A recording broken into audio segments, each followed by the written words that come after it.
Hello friends, मैं आपके सामने गौरव मिगलानी। हम पढ़ रहे हैं 12th क्लास की अकाउंटेंसी। हमारा ये वीडियो नंबर है 69। 68th वीडियो में मतलब इससे जस्ट पीछे वाली वीडियो में हमने सीखा है वर्कमैन कंपनसेशन रिजर्व के साथ डील करना, उसकी अकाउंटिंग ट्रीटमेंट, जबकि पार्टनर्स अपने रेशो चेंज कर रहे होते हैं। तो ये चैप्टर भी हमारा change in profit sharing ratio का ही है। ये वीडियो भी उसी से रिलेटेड ही है। पार्टनर्स डिसाइड करते हैं कि हमको अपना रेशो चेंज करना है। रेशो चेंज करने की डेट पर हमको एक अकाउंटिंग ट्रीटमेंट करना सीखना है, वो है इन्वेस्टमेंट फ्लक्चुएशन रिजर्व को लेकर। मतलब पार्टनर्स का मान लो रेशो है पहले 1:1:1, तीनों का रेशो मान लो सेम है। अब पार्टनर्स ने डिसाइड किया कि हम अपना रेशो चेंज कर लेते हैं, और चेंज करने से पहले इन्वेस्टमेंट फ्लक्चुएशन रिजर्व को भी क्या करते हैं, अपने कैपिटल अकाउंट्स में या करंट्स अकाउंट में ट्रांसफर कर लेते हैं। तो टॉपिक स्टार्ट करने से पहले, जर्नल एंट्रीज डिस्कस करने से पहले, ये टॉपिक स्टडी करने से पहले हमको ये जान लेना बहुत जरूरी है कि इन्वेस्टमेंट फ्लक्चुएशन रिजर्व क्या होता है।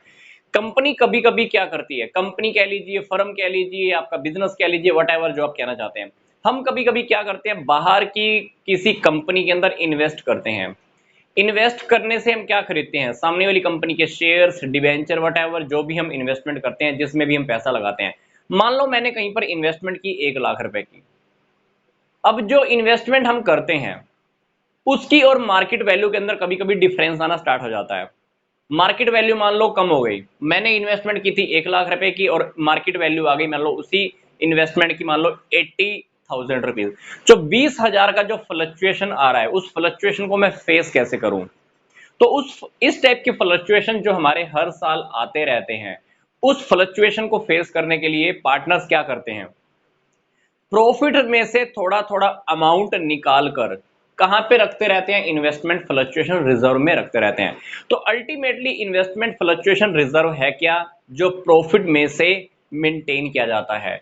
और अल्टीमेटली अगर ये इन्वेस्टमेंट फ्लक्चुएशन रिजर्व का पैसा इन्वेस्टमेंट की फ्लक्चुएशन में काम नहीं आता है अगर, तो इसके ऊपर हक किसका होता है, पार्टनर्स का होता है। तो पार्टनर्स इसको ओल्ड रेशो में डिवाइड कर लेते हैं। तो उसी से हमारा रिलेटेड ये टॉपिक है कि अल्टीमेटली इन्वेस्टमेंट फ्लक्चुएशन रिजर्व का क्रिएशन कहां से हुआ, प्रॉफिट्स में से हुआ। वो प्रॉफिट्स किसके हैं, पार्टनर्स के हैं। इसलिए अगर ये कहीं पर काम नहीं आता है रिजर्व का पैसा, तो किसका हक है इस पर, पार्टनर्स का हक है। पार्टनर्स ओल्ड रेशो में डिवाइड कर लेंगे। तो अब हमको कुछ केस स्टडी करने हैं। सिंपल सी बात, मान लीजिए ए बी सी तीन पार्टनर है, 1:1:1 रेशो है। अब रेशो चेंज करने की प्लानिंग कर रहे हैं, it's okay. Investment fluctuation reserve में हमारे पास 30,000 रुपए रखा हुआ है। कितना रखा हुआ है, 30,000। इन्वेस्टमेंट फ्लक्चुएशन रिजर्व को हम वास्तव में बैलेंस शीट में लाइबिलिटी साइड में शो करते हैं। इन्वेस्टमेंट 1,00,000 की है। इन्वेस्टमेंट हम कहां पे शो करते हैं, एसेट साइड में शो करते हैं। मार्केट वैल्यू मान लीजिए क्वेश्चन के अंदर हमारे पास 1,00,000 की है, ठीक है। मार्केट वैल्यू हम क्या लेके चल रहे हैं, स्टार्टिंग में हम 1,00,000 रुपए लेके चल रहे हैं। ये मार्केट वैल्यू में चेंज करता जाऊंगा और हमको ये केस पूरे के पूरे स्टडी करने हैं। तो अब हमको पहला क्या केस स्टडी करना है, सिंपल सी बात, मान लीजिए इन्वेस्टमेंट फ्लक्चुएशन रिजर्व इतना है, इन्वेस्टमेंट इतना है, मार्केट वैल्यू इतनी है। तो अपने को स्टडी करना है सबसे पहले ये वाला केस देखते हैं। मान लीजिए बुक वैल्यू और मार्केट वैल्यू इन्वेस्टमेंट की दोनों सेम है। मतलब जितना मैंने इन्वेस्टमेंट में पैसा लगाया और इन्वेस्टमेंट की मार्केट वैल्यू भी मान लो 1,00,000 रुपए है। इसका मतलब है कि अपनी इन्वेस्टमेंट के अंदर कोई कमी नहीं आई है, क्योंकि जितने की मैंने इन्वेस्टमेंट की है वो उतने ही में ही बिकने के लिए तैयार है। मैं बेचना नहीं चाहता हूं, पर मार्केट वैल्यू कितनी है, 1,00,000 की है। तो अल्टीमेटली 30,000 रुपए क्या करना है, पार्टनर्स को बांट देना है, क्योंकि इसमें से हमने कुछ कंपनसेट करना ही नहीं है। तो आप क्या कीजिए, पहले वाले केस के अंदर जब इन्वेस्टमेंट की बुक वैल्यू इक्वल है इन्वेस्टमेंट की मार्केट वैल्यू के, तो आप इन्वेस्टमेंट फ्लक्चुएशन रिजर्व का पूरा अमाउंट जो भी पार्टनर हैं उनमें ओल्ड रेशो में डिवाइड कर सकते हो। क्या एंट्री करेंगे, यहां से देखते हैं। इन्वेस्टमेंट आपको पूरा लिखना है, मैं आपको फिर से बोल रहा हूं, investment fluctuation reserve account debit, कितना अमाउंट है, 30,000 पार्टनर्स में डिवाइड कर दीजिए। To A's capital account, to B's capital account, to C's capital account. तीनों का रेशो क्या है? इक्वल ही है, तो चलिए हम इक्वल इक्वल डिवाइड कर देते हैं। 10,000, 10,000 और 10,000। मैंने शॉर्टकट में 10K लिखा है। 10K का मतलब 10,000 ही होता है, ठीक है।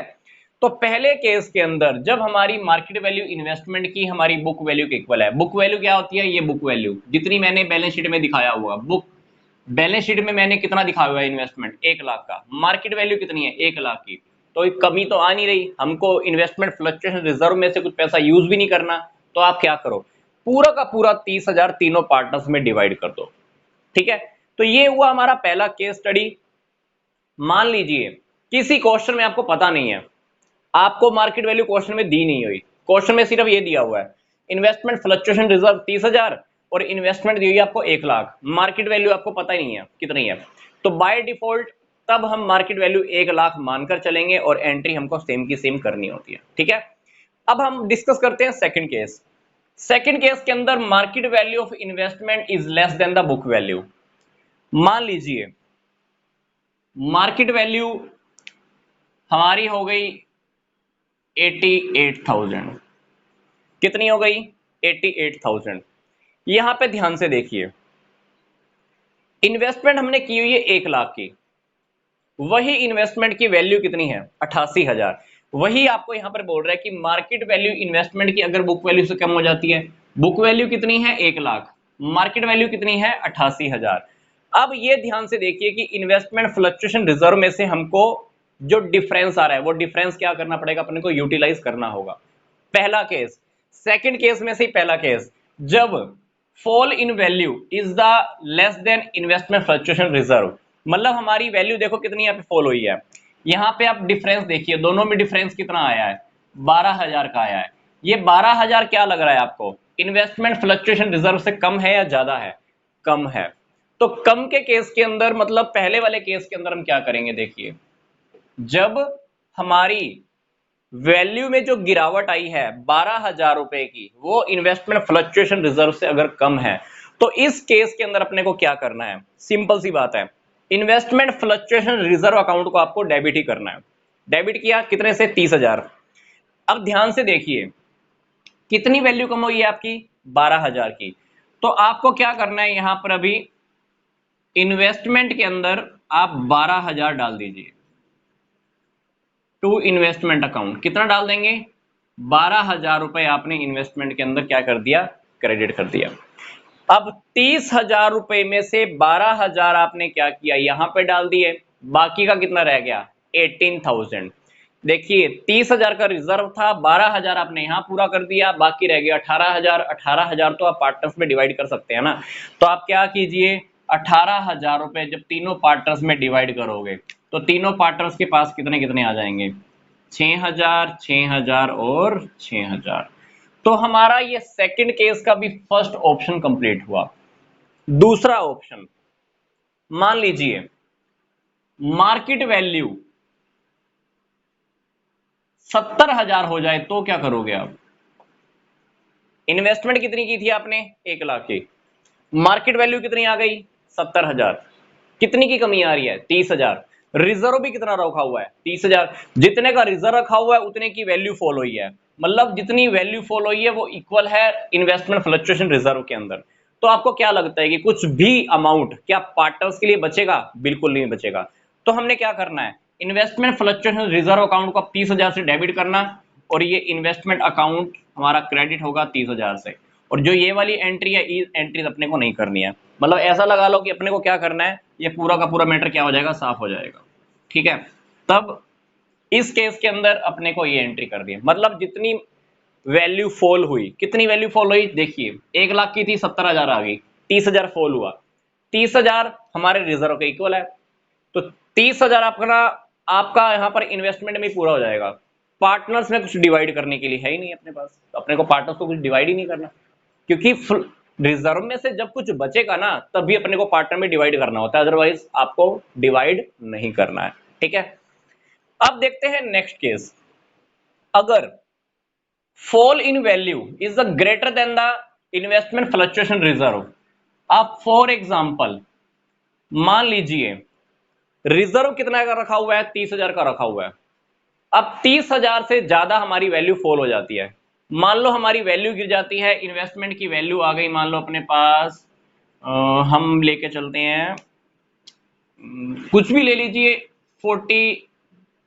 60,000 ले लेते हैं, चलो ठीक है। हमने मार्केट वैल्यू ले ली 61,000, चलो 61,000 लेते हैं। मान लीजिए आपने इन्वेस्टमेंट की हुई है 1 लाख की। अब इन्वेस्टमेंट की जो मार्केट वैल्यू आ गई वो होगी 61,000 की। अभी ध्यान से देखिए कितना वैल्यू आपका डाउन चला गया, यहां पर आपका वैल्यू डाउन चला गया है 39,000। मतलब आपकी फॉल इन वैल्यू ज्यादा हो गई है, जबकि इन्वेस्टमेंट फ्लक्चुएशन रिजर्व कितना है आपके पास, 30,000 है। तो ये केस मैं आपको फिर से बता रहा हूं, देखो fall in value is greater than the investment fluctuation reserve. Investment fluctuation reserve कितना है, 30,000, जबकि वैल्यू कितनी गिर गई आपकी, 39,000 रुपए। तो इस केस के अंदर आप क्या करोगे, इस केस के अंदर हमको एक रीवैल्यूएशन अकाउंट ओपन करना होगा। जितना अमाउंट का हमारा डिफरेंस आ रहा है, रीवैल्यूएशन अकाउंट डेबिट 9,000। क्या करोगे यहां पर, टू इन्वेस्टमेंट अकाउंट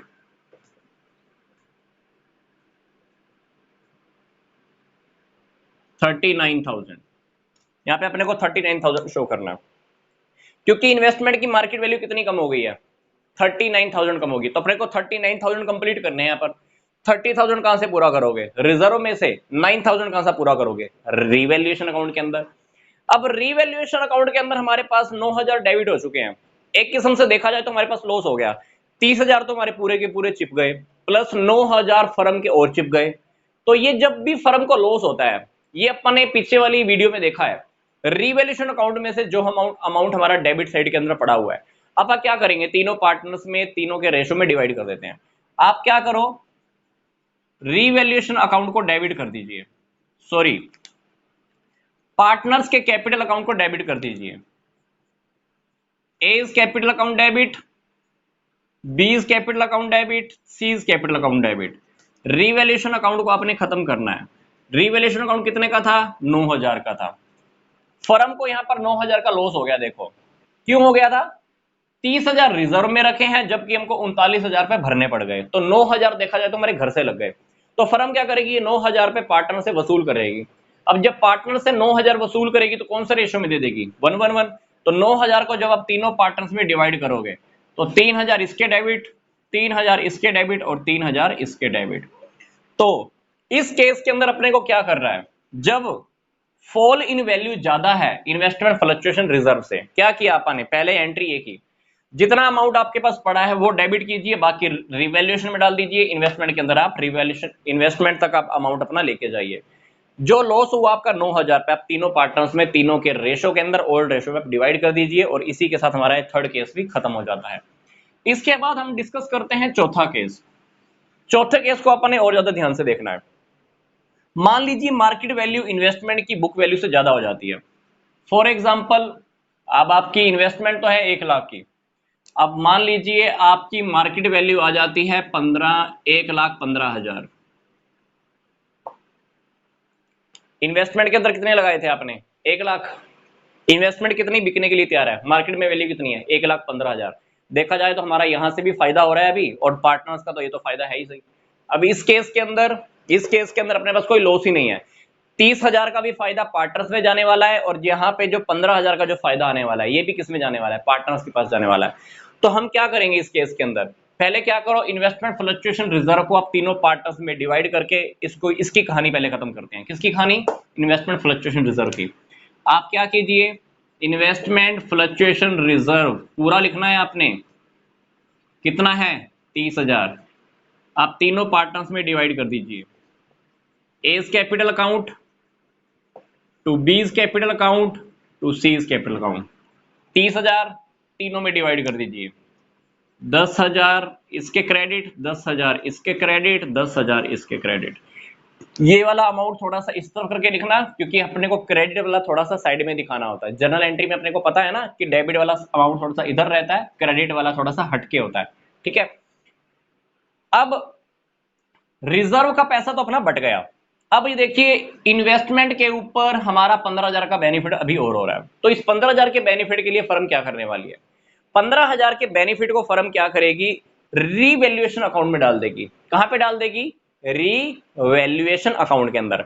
तो आप क्या कीजिए, इन्वेस्टमेंट अकाउंट को डेबिट कर दीजिए। देखो ध्यान से, इन्वेस्टमेंट आपने बुक्स में कितनी इश्यू की हुई है, 1 लाख। मार्केट वैल्यू कितनी आ गई है, 1,15,000। पार्टनर्स रेशो चेंज कर रहे हैं। रेशो चेंज करने के टाइम पे क्या होता है, फर्म की बैलेंस शीट दोबारा बनती है। फर्म जब बैलेंस शीट दोबारा बनाएगी तो अपनी इन्वेस्टमेंट को, अपनी प्रॉपर्टीज को भी रिवैल्यूएट करती है। हमने रिवैल्यूएट किया तो अपनी हमारी इन्वेस्टमेंट कितनी आ रही है, 1,15,000। हमने इन्वेस्टमेंट 1 लाख की तो पहले दिखाई रखी है, तो अब हम इन्वेस्टमेंट की वैल्यू और कितनी इंक्रीज करके दिखाएंगे, 15,000। तो आप इन्वेस्टमेंट अकाउंट के अंदर 15,000 रुपए और डाल दो, क्योंकि 1 लाख रुपए तो आपने पहले दिखाई हुई है। ऐसा मान लो कि इस 1 लाख के अंदर हमने 15,000 और ऐड करने हैं। तो 15,000 ऐड कैसे करेंगे, ये अपनी पास एसेट है, जब एसेट इंक्रीज करनी होती है, एसेट को अपन क्या करते हैं, डेबिट करते हैं। तो हमने क्या किया, इन्वेस्टमेंट को डेबिट कर दिया 15,000 से, ठीक है। तो ये फायदा अपने को कहां पे दिखाना है, रीवैल्यूएशन अकाउंट में। कितने का बेनिफिट है ये, 15,000 का, ठीक है। तो पहली एंट्री रिजर्व बांटने की, दूसरी आई एंट्री इन्वेस्टमेंट की वैल्यू इंक्रीज करने की। फायदा हो गया, रिवैल्यूएशन अकाउंट के क्रेडिट पे चला गया। अब फर्म को इस इन्वेस्टमेंट के ऊपर 15,000 का फायदा हुआ है। फर्म क्या करेगी, फायदे को कहां पे बांटना है, पार्टनर्स में बांटना है। तीनों के अंदर बराबर बांट दो, तीनों के पास 5-5 हजार आ जाएंगे। तो आप क्या कीजिए, रिवैल्यूएशन अकाउंट को आप डेबिट कर दीजिए to A's capital account, to B's capital account, to C's capital account. कितना फायदा है, 15,000 का। तो तीनों पार्टनर्स में आप 5, 5 और 5, ये तीनों पार्टनर्स को आप क्रेडिट कर दीजिए, ठीक है। तो चौथे केस के अंदर अपने ने क्या करना है, पहले तो चौथे केस के अंदर अपने ये देखना है कि अपने पास फायदा पहले से जो पड़ा हुआ है वो बांट दो, क्योंकि अपने पास सेकंड फायदा एक और आ रखा है। तो दूसरे फायदे के लिए अपने क्या किया, इन्वेस्टमेंट की वैल्यू पहले इंक्रीज की, रिवैल्यूएशन अकाउंट के अंदर जो हमने प्रॉफिट डाला वो प्रॉफिट भी हमने तीनों पार्टनर्स में डिवाइड कर दिया है ओल्ड रेशो के अंदर। तो आई होप ये टॉपिक आपको अच्छे से समझ में आ गया होगा। तो मैं आपसे कहना चाहूंगा कि इससे पहले की 68th वीडियो आप जरूर देखिए, क्योंकि उस वीडियो को देखने के बाद ये वीडियो आपकी अच्छे से क्लियर हो जाएगी। तो 69 वीडियो को आप एक बार 2 बार अच्छे से रिपीट कीजिएगा। बुक्स में भी आपके क्वेश्चन दिए हुए होंगे, कंपैरिजन कीजिएगा, मैच कीजिएगा, उसके बाद आपको टॉपिक समझ में और भी अच्छे से आ जाएगा। तो मिलते हैं नेक्स्ट वीडियो में, कोई नेक्स्ट टॉपिक अच्छा सा स्टडी करेंगे। तो यहां तक का वीडियो देखने के लिए आपका धन्यवाद।